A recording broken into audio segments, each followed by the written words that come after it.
This your first time here in Selma? No, it's my second. I came time. my first term in Congress 2 years That's right. ago. Yeah. How important is this space for you to be in? What does it mean for you? This is, I'm a longtime activist, civil rights and immigrant rights activist, and I got so much of my inspiration and my belief in nonviolent principles. I've been arrested a few times in civil disobedience, and so I've studied what happened here for a long time.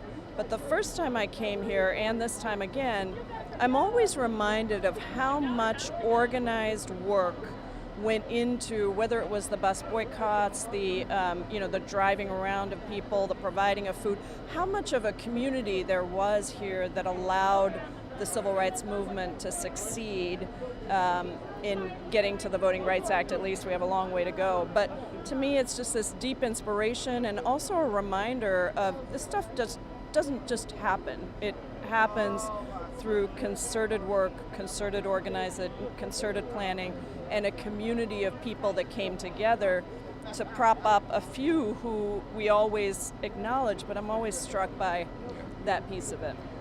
Of course, there's no George Wallace or Night Riders right now, but would you not agree that what Trump and Russia are doing are a modern day threat to our democracy of a different kind? There's no question. There's no question, and it's in some ways it's very different. In other ways, it's not so different. I was watching the soundtrack of a revolution on the bus, and there's a quote in there about how dangerous it is when this racism and segregation is pushed, and in that case they were talking about George Wallace, but in this case I think you could say that this is what we're hearing out of the White House, and they talk about how it's a virus, and you see that exploding. You see social media putting the KKK back and white supremacists back into the forefront of a conversation that we thought was buried.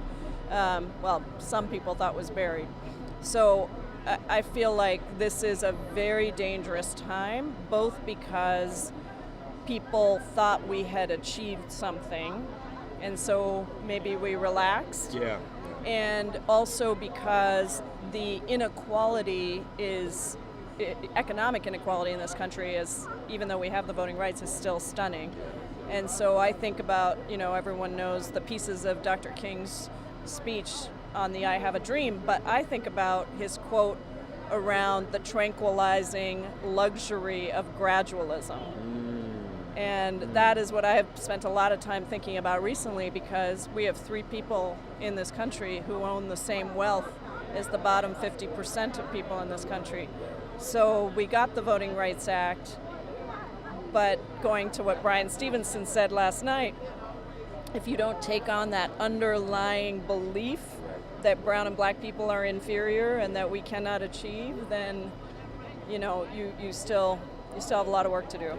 You're amazing. Thank you so much. Well, I appreciate that quote, because everybody always has the same quote for Dr. King. Everyone always has the same quote. But there's so many things that he said. No, and he taught. I mean, that particular part of the speech is incredible. Where he talks about coming out of the darkness of segregation into the light of. But I think for me that is often what I hear, particularly from white folks, some of whom are good friends of mine. But we can't be too bold. We can't be too ambitious. Let's not try for universal health care. Let's not try to, go for the whole voting rights expansion. Let's just do a little piece at a time. And I understand that there has to be compromise, but I also believe that no great leader who achieved anything in this country or around the world, whether it was Sojourner Truth, Martin Luther King, Rosa Parks, Mahatma Gandhi, Nelson Mandela, nobody came forward with a small vision. They came forward with the vision of wholehearted justice for everybody. And, in some cases had to be beaten back a little bit from getting that, obviously. But I think we have to be bold. I think we don't have the luxury of gradualism unless you're maybe at the top of the pyramid already. But for the rest of the folks around this country, we need to take the history that is here and the bravery and the courage and the boldness that is part of Selma and Montgomery and Birmingham and everywhere we're going, and we need to put that back into our bodies and our spirits. Fight for that. Wonderful, beautiful. Thank you so much. Thank you. Good to talk to you. It's great to talk to you as well. Appreciate everything you do. Okay, all right.